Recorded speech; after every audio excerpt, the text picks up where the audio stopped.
Sir રોગચાળાના જે આંકડા આવ્યા છે સરકારી તો શું? ગત સપ્તાહે રાજકોટ મહાનગરપાલિકાના વિવિધ આરોગ્ય કેન્દ્રો છે ત્યાં જે આપણે IHIVના જે આંકડા નોંધાય છે તે મુજબ જોવા જઈએ તો ગત સપ્તાહે ડેન્ગ્યુનો માત્ર એક જ કેસ નોંધાયેલો છે, જ્યારે મેલેરિયા કે ચિકનગુનિયાના કોઈ કેસ નોંધાયેલા નથી. આ ઉપરાંત જોવા જઈએ તો સામાન્ય શરદી ઉધરસના કેસ છે તો 879 જેટલા નોંધાયેલા છે. તાવના 328 જેવા કેસીસ નોંધાયેલા છે. આ ઉપરાંત 228 જેટલા કેસીસ છે ઝાડા ઉલટીના નોંધાયેલા છે.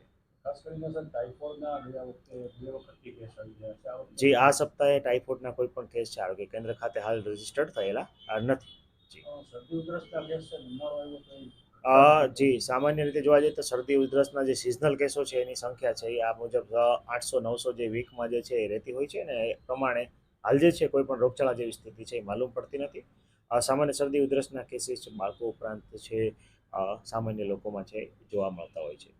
ખાસ કરીને આરોગ્ય વિભાગ દ્વારા રોગચાળાને અટકાવવા કેવા પગલાં જે આરોગ્ય વિભાગ દ્વારા હાલ જે છે એ રોગચાળાની પરિસ્થિતિને ડામવા માટે હાલ તો જોવા જઈએ તો ખાસ કરીને અત્યારે આપણું ફોકસ છે એ પાણીજન્ય રોગચાળા ઉપર વધારે રહેતો છે. ખાસ કરીને ઉનાળાના દિવસોમાં ઠંડા પીણા, ગોલા ઉપરાંત અન્ય ઠંડી પેદાશો છે, આઈસ્ક્રીમ છે, ગોલા વગેરેનું ઉત્પાદન પણ વધતું હોય અને લોકોમાં એની વપરાશ પણ વધતો હોય છે, જેના કારણે ઘણી વખત ઝાડા ઉલટીના કેસો છે એ જોવા મળતા હોય છે. તો અનુસંધાને ખાસ છે આપણે આપણા જે RMCના છે વોટર વિભાગ દ્વારા છે સુપર ક્લોરિનેશનની કામગીરી છે કરવામાં આવી રહી છે, એટલે ક્લોરિનની માત્રા પાણીમાં છે વધુ એડ કરી શકાય જેથી પાણીજન્ય રોગચાળો છે ટાળી શકાય.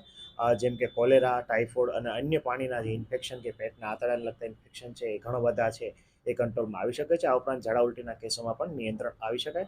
દરેક આરોગ્ય કેન્દ્ર ખાતે હાલ જે છે એ સિઝનલ ફ્લૂ ઉપરાંત તમામ ફ્લૂ માટે જે સર્વેલન્સની કામગીરી અને OPD બેઝ પેસિવ સર્વેલન્સ છે એ થઈ રહ્યો છે. આ ઉપરાંત ફિલ્ડમાં મેલેરિયા જેવા વેક્ટરબોર્ન ડિઝીઝ એટલે મેલેરિયા, ચિકનગુનિયા, ડેન્ગ્યુ માટે પણ વેક્ટરબોર્ન ડિઝીઝ કંટ્રોલ રિલેટેડ કામગીરી કરવામાં આવી રહી છે. ખાસ કરીને પોરાનાશક કામગીરી પણ કરવામાં આવી છે. હાઉસ ટુ હાઉસની કામગીરી પણ હાલ જે છે એ ચાલુ કરવામાં આવી છે.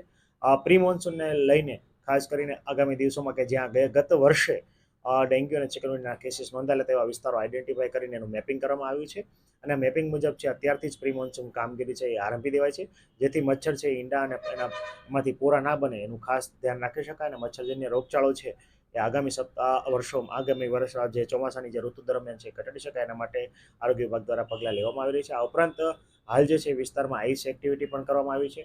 સપ્તાહમાં એક વખત ડ્રાય ડે ઉજવે એવો પણ લોકોને અપીલ કરવામાં આવી છે, જેથી આપણે મચ્છરજન્ય રોગચાળો ટામી શકીએ. આ ઉપરાંત જેટલા પણ પોઝિટિવ કેસ આવે એ પોઝિટિવ કેસના આજુબાજુના 50 મીટર જેટલા વિસ્તારમાં છે એ ફોગિંગની કામગીરી પણ કરવામાં આવે છે. આ ઉપરાંત મચ્છરની જે ડેન્સિટીની જે કમ્પ્લેન મળતી હોય છે તો ખાસ કરીને ક્યુલેક્સ ન્યુસન્સ મોસ્કીટો નદી કાંઠાના વિસ્તારમાં પણ ફોગિંગની કામગીરી છે હાલ કરવામાં આવે છે. તાપમાનનો પારો વધી રહ્યો છે સર, હીટ સ્ટ્રોકના કોઈ કેસ સામે આવી જાય? જી, તાપમાનનો પારો છે એ આપણે રાજકોટ મહાનગરપાલિકામાં ગત દિવસમાં જોઈએ તો 42 થી 43 ડિગ્રી વચ્ચે તાપમાન રહ્યું હતું. હાલ જે છે આ સપ્તાહે તાપમાન છે 41 ડિગ્રીની આજુબાજુ રહેવાની શક્યતા છે વર્તાઈ રહી છે. હાલ જે હીટ સ્ટ્રોક રિલેટેડ કોઈ પણ હીટ સ્ટ્રોકના કેસીસ નથી આવ્યા હતા, પરંતુ આરોગ્ય કેન્દ્રમાં હીટ રિલેટેડ ઇલનેસ એટલે કે સામાન્ય માથાનો દુખાવો, ઉલટી, ઉપકા, ચક્કર આવવા ઉપરાંત સ્નાયુમાં કંપવા, દુખાવો વગેરેના કેસીસ છે ઘણા મહદઅંશે નોંધાતા હોય છે, પરંતુ એ ટ્રીટેબલ હોય છે.